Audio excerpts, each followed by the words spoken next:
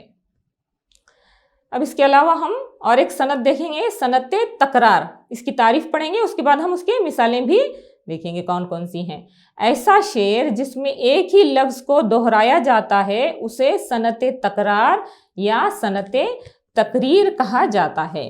اب اس کی مثال دیکھیے. اصغر سے ملے لیکن اصغر کو نہیں دیکھا، اصغر سے ملے لیکن اصغر کو نہیں دیکھا، اشعار میں سنتے ہیں کچھ کچھ وہ نمایاں ہے. اس شعر میں دیکھیے اصغر گنڈوی کے اس شعر میں کس لفظ کو دہرایا گیا ہے؟ کچھ لفظ کو دہرایا گیا ہے، کچھ کچھ. تو صنعت تکرار کس کو کہتے ہیں؟ ایسا شعر جس میں ایک ہی لفظ کو دہرایا جاتا ہے اسے صنعت تکرار یا صنعت تقریر کہا جاتا ہے. صنعت تکرار کا اور ایک نام ہے صنعت تقریر. اب یہ اور ایک مثال دیکھیے. کچھ تجھ کو خبر ہے ہم کیا کیا، اے شورش دوراں بھول گئے. کچھ تجھ کو خبر ہے ہم کیا کیا، اے شورش دوراں بھول گئے. وہ زلف پریشاں بھول گئے، وہ دیدے گریاں بھول گئے. اسرار الحق مجاز کا یہ شعر ہے. اس میں دیکھیے کون سا لفظ دہرایا گیا ہے؟ کیا کیا. تو یہ بھی صنعت تکرار کا شعر ہے. اس کے علاوہ اور ایک مثال دیکھیے. بہت ہی مشہور شعر ہے، یہ بہت ہی بہترین شعر ہے. پتا پتا بوٹا بوٹا حال ہمارا جانے ہے، پتا پتا بوٹا بوٹا حال ہمارا جانے ہے، جانے نہ جانے گل ہی نہ جانے باغ تو سارا جانے ہے. اس میں بھی دیکھیے لفظ دہرایا گیا ہے. کون کون سے الفاظ دہرائے گئے ہیں دیکھیے. پتا پتا بھی دہرایا گیا ہے، اس کے علاوہ بوٹا بوٹا بھی دہرایا گیا ہے. اور ایک ہم مثال دیکھیں گے یہاں پہ صنعت تکرار کی. بک رہا ہوں جنوں میں کیا کیا کچھ، بک رہا ہوں جنوں میں کیا کیا کچھ، کچھ نہ سمجھے خدا کرے کوئی. یہاں پہ کون سے لفظ کو دہرایا گیا ہے؟ غالب کا یہ شعر ہے. کون سے لفظ کو دہرایا گیا ہے؟ کیا کیا. اور ایک شعر دیکھیں گے ہم. مصیبت کا ایک ایک سے احوال کہنا، مصیبت کا ایک ایک سے احوال کہنا، مصیبت سے ہے یہ مصیبت زیادہ. عزیز طلباء و طالبات غور کیجئے کہ کون سا لفظ اس میں دہرایا گیا ہے. کون سا لفظ دہرایا گیا ہے حالی کے اس شعر میں؟ ایک ایک. تو یہ بھی صنعت تکرار کا ہی شعر ہو گیا. خاصد کے آتے آتے خط ایک اور لکھ رکھوں، خاصد کے آتے آتے خط ایک اور لکھ رکھوں، میں جانتا ہوں جو وہ لکھیں گے جواب میں. اس شعر میں آتے آتے لفظ کو دہرایا گیا ہے. عزیز طلباء و طالبات میں امید کرتی ہوں کہ ثنائے بدائع کے تحت یہ جو 3 صنعتیں ہیں آپ کو اچھی طرح سمجھ میں آئی ہوں گی. صنعت تلمیح، صنعت تضاد اور صنعت تکرار. بہت ہی آسان ہے یہ. امید کرتی ہوں کہ آپ تمام کو اچھی طرح سمجھ میں آ گیا ہوگا. اب اس کے آگے ہم دیکھیں گے کہ علم بیان کیا چیز ہے. پہلے وہ علم بیان کی تعریف پڑھیں گے، اس کے بعد اس کے تحت تشبیہ اور استعارہ پڑھیں گے. وہ علم جس کے تحت ایک معنی کو مختلف طریقوں سے ظاہر کیا جاتا ہے. اس علم کا موضوع لفظ اور اس کے مختلف معنی ہیں. ایک بات یا مضمون کو کئی انداز سے پیش کیا جاتا ہے. علم بیان کا فن لغت کے معنی کو نئی معنی پہناتا ہے. عزیز طلباء و طالبات علم بیان کا یہ محور یہ 4 چیزوں پر ہے. کون کون سے ہیں دیکھیے. تشبیہ، استعارہ، کنایہ اور مجاز مرسل. پیارے بچوں آپ کو جماعت دہم میں تشبیہ اور استعارہ ہے. یہ 2 کی تعریف اور مثالوں کے ساتھ سمجھیں گے. کنایہ اور مجاز مرسل انشاءاللہ تعالیٰ آپ کالج میں پڑھیں گے. سب سے پہلے ہم تشبیہ کسے کہتے ہیں اس کی تعریف دیکھیں گے. لغوی معنی ہے مشابہت دینا، ایک چیز کو دوسری چیز کے مانند ٹھہرانا۔ اصطلاحی معنی ہے کلام میں کسی دو الگ چیزوں کو ان کی مشترک صفت کی بنا پر ایک دوسرے کی مثال دی جاتی ہے تو اسے تشبیہ کہتے ہیں۔ دیکھیے تشبیہ کا یہ شعر ہے، چال جیسے کڑی کمان کا تیر، چال جیسے کڑی کمان کا تیر، دل میں ایسے کہ جا کرے کوئی۔ اس شعر میں محبوب کی مستانی چال کو کڑی کمان جیسا بتایا گیا ہے، تو یہاں پہ تشبیہ دی گئی ہے۔ اب دیکھیں گے ہم ارکان تشبیہ کیا ہے۔ مشبہ، مشبہ بہ، وجہ تشبیہ، غرض تشبیہ اور حرف تشبیہ۔ ارکان تشبیہ کو ایک کے بعد دیگر ہم سمجھنے کی کوشش کریں گے۔ مشبہ وہ چیز جس کو تشبیہ دی جائے، جس کو مثال دی جائے اسے کہتے ہیں مشبہ، جیسے کہ اس شعر میں چال ہے۔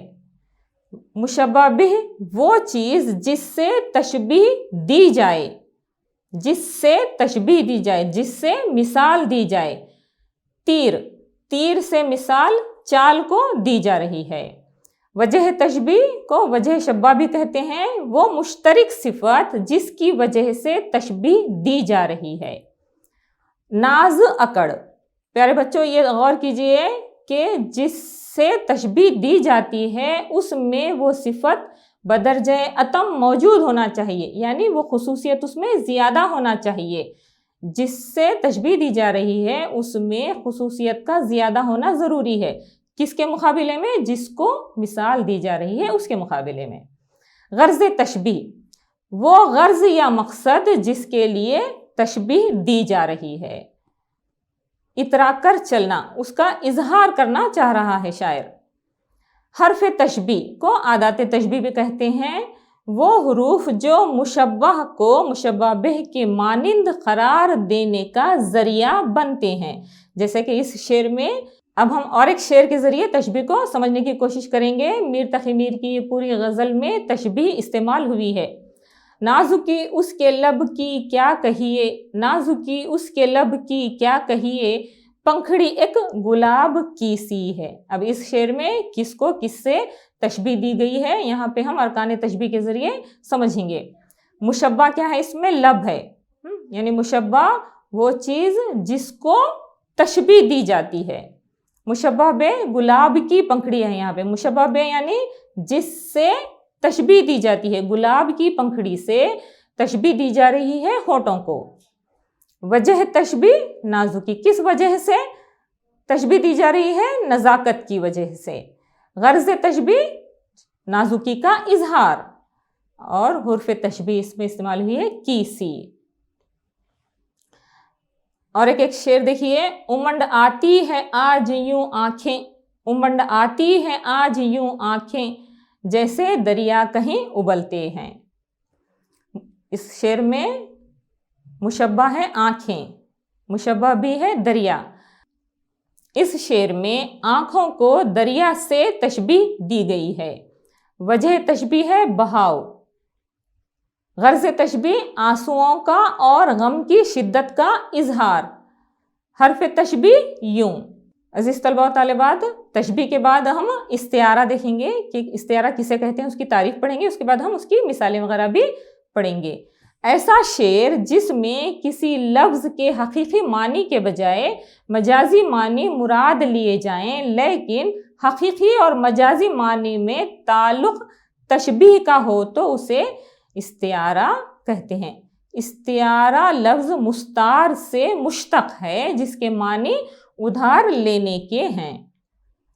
اب یہاں پہ استعارے کی مثال دیکھیے، کوئی دم کا مہماں ہوں اے اہل محفل، کوئی دم کا مہماں ہوں اے اہل محفل، چراغ سحر ہوں بجھا چاہتا ہوں۔ علامہ اقبال کا یہ شعر ہے۔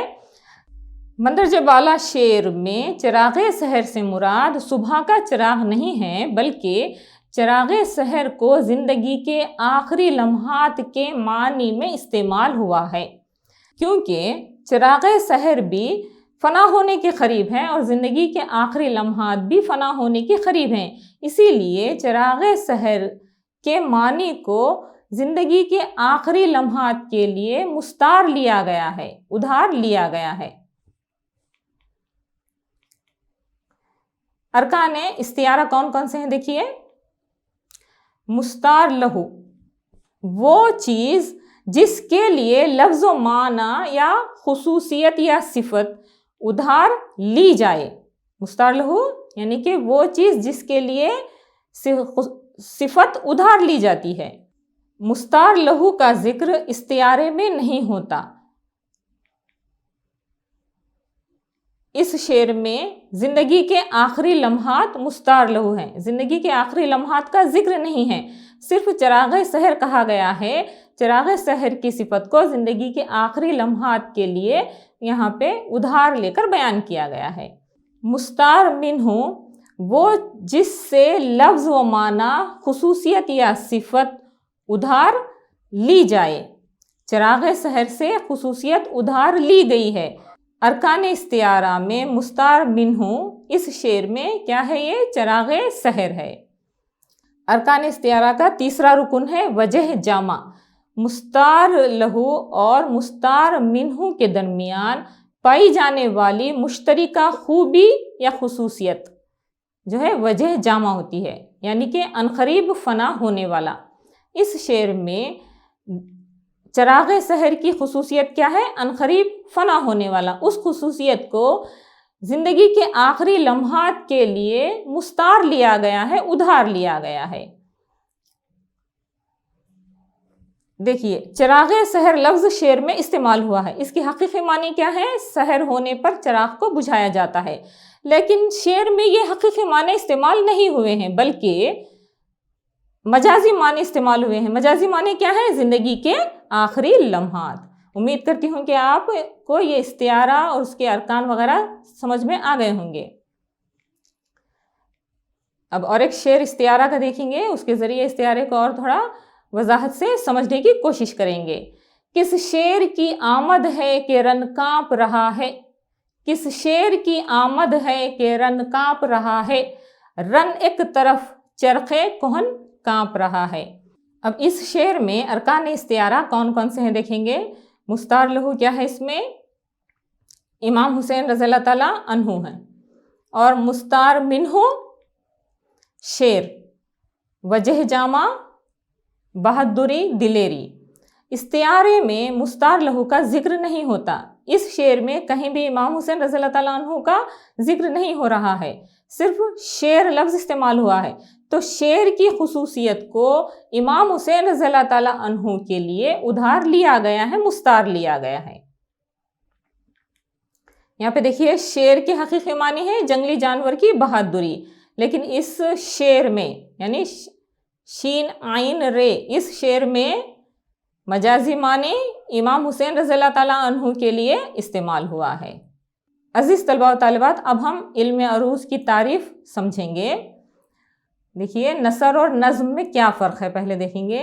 ہمارا ہندوستان سارے جہاں سے اچھا ہے، یہ جو ہے جملہ ہے، یہی الفاظ دیکھیے اس طرح سے آئے ہیں، سارے جہاں سے اچھا ہندوستان ہمارا، لیکن یہ مصرع ہے، تو اس سے یہ سمجھ میں آ گیا کہ شعر میں الفاظ ایک خاص ترتیب سے آتے ہیں۔ نظم جو ہے الفاظ کی مخصوص ترتیب اور موزونیت کا نام ہے، جس سے شاعری میں آہنگ اور وزن پیدا ہوتا ہے۔ شاعری میں اوزان اور ان کا علم ہی علم عروض کہلاتا ہے۔ علم عروض کی تعریف کیا ہے دیکھیے، وہ علم جس کے ذریعے شعر کا وزن یا ارکان کی تکرار معلوم کی جاتی ہے۔ ارکان کسے کہتے ہیں دیکھیے، وہ مقررہ الفاظ جن سے بحر بنتی ہے۔ بحر، ارکان کی تکرار سے جب کوئی وزن پیدا ہوتا ہے تو اسے بحر کہتے ہیں۔ اب وزن کیا چیز ہے دیکھیے، لغوی معنی ہے تولنا کے۔ علم عروض میں شعر کے الفاظ کو بحر کے ارکان کی ترازو میں تولنے کا عمل ہی وزن کہلاتا ہے، جسے تختی کرنا بھی کہتے ہیں۔ تختی میں ساکن کے مقابلے میں ساکن اور متحرک کے مقابلے میں متحرک کو لایا جاتا ہے، خواہ حروف اور حرکات مختلف ہوں۔ مثال کے ذریعے اور ہم وضاحت سے یہاں پہ سمجھیں گے۔ دیکھیے ایک یہاں پہ شعر ہے، وہ نبیوں میں رحمت لقب پانے والا، مرادیں غریبوں کی برلانے والا۔ اس شعر کے الفاظ کو یہ جو ارکان ہیں فعولن فعولن فعولن فعولن، اس کے مطابق یہاں پہ تولا جا رہا ہے۔ فعولن میں 5 حروف ہیں اور 5 حروف میں کوئی حرف متحرک ہے، کوئی ساکن ہے، تو متحرک کے مقابلے میں متحرک کو لایا گیا ہے، ساکن کے مقابلے میں ساکن کو لایا گیا ہے اس شعر میں۔ عزیز طلباء و طالبات، اب ہم ایک سرگرمی کرتے ہیں۔ ابھی ہم نے جو قواعد پڑھا ہے اس کی سرگرمی کریں گے۔ ذیل میں ہر سوال کے 4 متبادل درج ہیں مناسب جواب کا، اور ایک سوال دیکھیں گے، چال جیسے کڑی کمان کا تیر، دل میں ایسے کہ جا کرے کوئی۔ اس شعر میں استعمال ہوئی صنعت کا نام کیا ہے؟ بولیے۔ تلمیح، تضاد، تشبیہ، استعارہ۔ چال جیسے کڑی کمان کا تیر، دل میں ایسے کہ جا کرے کوئی۔ یہاں پہ ایک چیز کو دوسری چیز سے مثال دے رہے ہیں، تو اس کا جواب ہے صنعت تشبیہ۔ ابن مریم ہوا کرے کوئی، میرے دکھ کی دوا کرے کوئی۔ اس شعر میں کون سی صنعت استعمال ہوئی ہے؟ دیکھیے، تلمیح، تشبیہ، تکرار، تجنیس۔ ابن مریم، اس سے ظاہر ہو رہا ہے کہ کسی واقعے کی طرف اشارہ ہے، تو یہ ہے صنعت تلمیح۔ کلام میں کسی واقعہ، قصہ یا روایت کی طرف اشارہ کرنا کہلاتا ہے صنعت طباق، صنعت تلمیح، صنعت استعارہ، صنعت اشارہ۔ کسی واقعے کی طرف اگر اشارہ کرتے ہیں تو وہ ہوتی ہے صنعت تلمیح۔ کیا کیا خضر نے سکندر سے، اب کسے رہنما کرے کوئی۔ اس شعر میں استعمال کی گئی صنعت ہے، اس شعر میں خضر علیہ السلام کا ذکر آیا ہے، تو کون سی صنعت ہے؟ یہ صنعت تلمیح۔ نار نمرود کو کیا گلزار، نار نمرود کو کیا گلزار، دوست کو یوں بچا لیا تو نے۔ اس شعر میں استعمال کی گئی صنعت ہے صنعت تلمیح، صنعت تضاد، صنعت تکرار یا صنعت تشبیہ۔ نار نمرود کا ذکر آیا ہے تو کون سی صنعت ہے؟ یہ صنعت تلمیح۔ اب اور ایک سوال دیکھیے، استعارہ لفظ مستعار سے مشتق ہے جس کے معنی ہیں ادھار لینا، تاریخ لکھنا، جغرافیہ لکھنا، دوسروں کے حالات لکھنا۔ کیا ہے اس کا صحیح جواب؟ استعارہ کے لغوی معنی کیا ہے؟ ادھار لینا۔ کلام میں متضاد الفاظ استعمال کیے جائیں تو وہ صنعت کہلاتی ہے، صنعت تلمیح، صنعت تکرار، صنعت تشبیہ یا صنعت تضاد۔ اگر متضاد الفاظ آئیں گے تو کون سی صنعت کہلاتی ہے؟ صنعت تضاد۔ صنعت تضاد کا ایک نام کیا ہے؟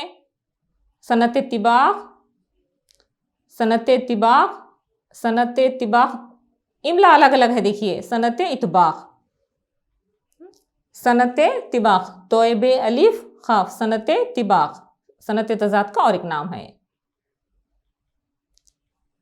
کسی شعر میں ایک ہی لفظ کو بار بار دہرانا کہلاتا ہے، تلمیح ہے یا تضاد ہے یا تکرار ہے یا تشبیہ ہے۔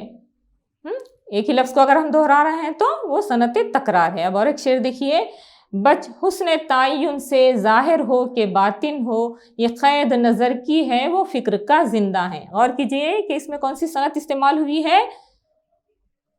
صنعت تضاد ہے یا صنعت تشبیہ ہے یا صنعت تکرار ہے یا صنعت استعارہ؟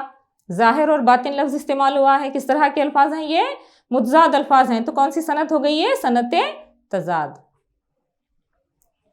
اصغر سے ملے لیکن اصغر کو نہیں دیکھا، اشعار میں سنتے ہیں کچھ کچھ وہ نمایاں ہے۔